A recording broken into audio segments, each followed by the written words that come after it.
Are you looking for a career with a bright future that pays well and allows you to make a difference in people's lives? Well, you might enjoy being a dentist. My name is Alex, and welcome to The How. I interview people about their careers in order to help you find a satisfying career or side hustle. And in today's video, I'm here to share with you firsthand insights from a dentist. Stick around because I think you'll find this video helpful.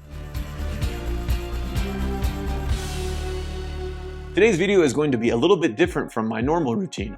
Instead of giving you the entire interview with the dentist, I broke it up into two parts. In this video, I'm going to focus on the facts and the figures. How long does it take to get through school? How much does it cost? And how much can you get paid, and much more.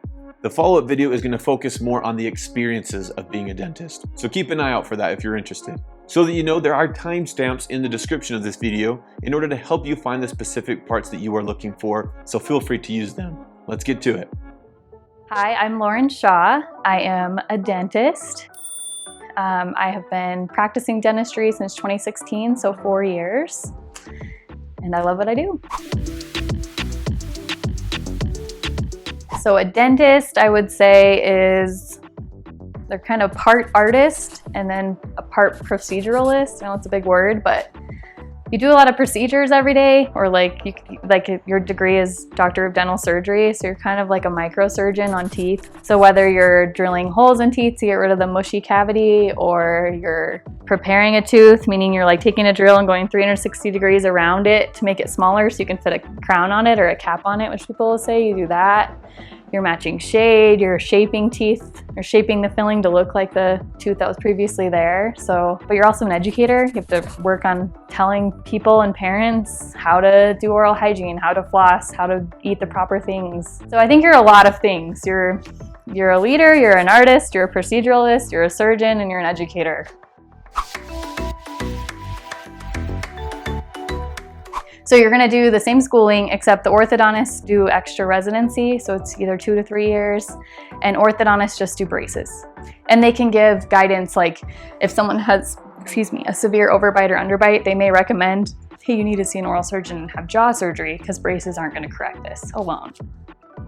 So they do extra school by reading like 3D CT scans, so they can look at the relationship of the jaw and your teeth and decide what you need for your correct bite or occlusion. They're like an architect.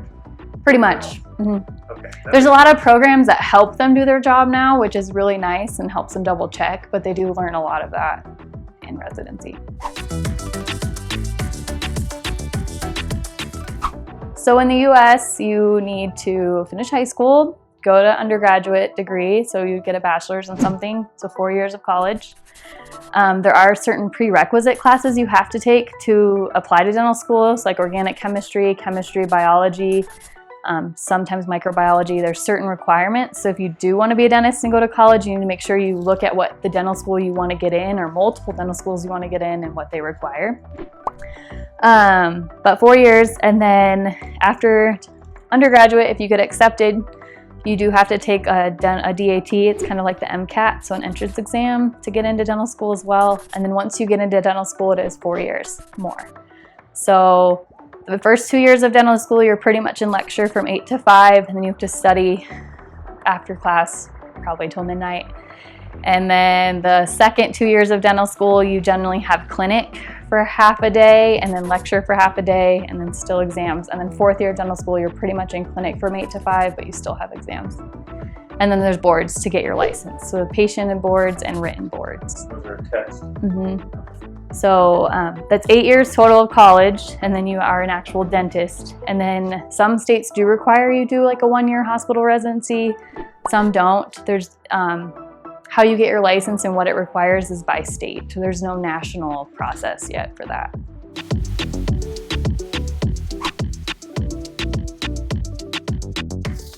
Probably around 40, sometimes 47, just depends. Okay. But you don't have to work that. I know some dentists will work 4 10-hour days, some won't even work 40 hours, but I'm still young and out of school, so I need to work. Most dentists, I think, do work a 4-day work week. A lot of people take Fridays off. Monday through Friday is, what I do work. Monday through Thursday I work 8 to 5, and then Friday I do go to the hospital and do surgeries for kids and special needs adults under general anesthesia. So the surgeries do start at 7:30, so I'm generally there around 6:45 and then done anywhere from 12:30 to 3 p.m. So for general dentists, like if you're seeing adults and kids, normally September is a slow month, and then you get busy November, December, because it's the end of the insurance year, so people are trying to max out their benefits.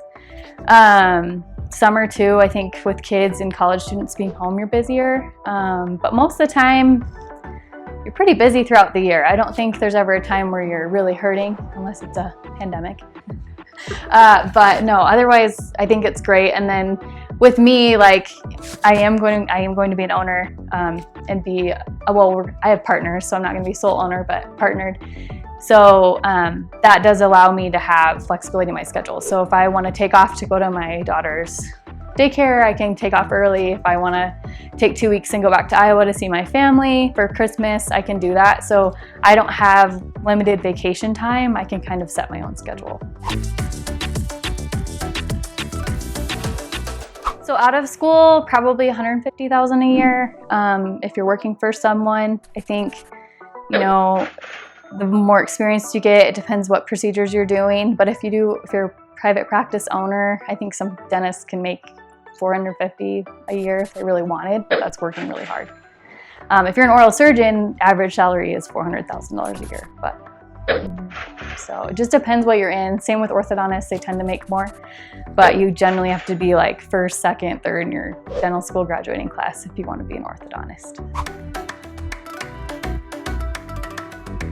So the government doesn't offer like subsidized loans or interest-free loans anymore for graduate school. So most dental schools cost you for 4 years anywhere from $250,000 to $300,000 for tuition, and that's not living expenses, and it depends where you live. So it's harder and harder for people to open up their own practice right out of school. So when I was in dental school, they kept saying it was a great time to get into dentistry because the baby boomer generation is kind of starting to retire. So there is a great need for dentists.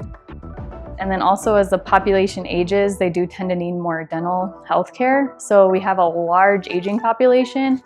So I don't think it's a bad time. I just think when you think about what you want to do for your job, number one, is it something you're going to like? Really make sure you shadow. And number two, is it worth the investment? So going to college and going to dental school is a lot of money. That's making it hard. Like people are graduating from dental school now with $500,000 in debt. So I think that's one thing I didn't really fully understand before I kind of encroached on this is personal budgeting and finance.